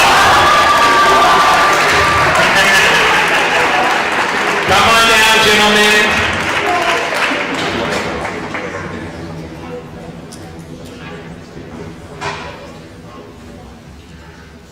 All right, get your prizes. You also will receive a certificate that's redeemable to UTC. And go ahead, and that's Neil. This is Josh, and that's, no, switch those. There you go. All right, gentlemen, let's get a pick. They're shaking. Oh, there's also a scholarship provided to from the School of Business as well as the School of Engineering upon your choice. All right, come on, let's get a pick.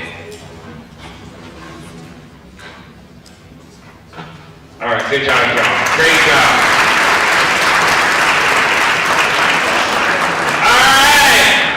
All right. Without further ado, I would like to bring up to the stage Mr. Jim David, the principal of the STEM school, to help close us out, y'all.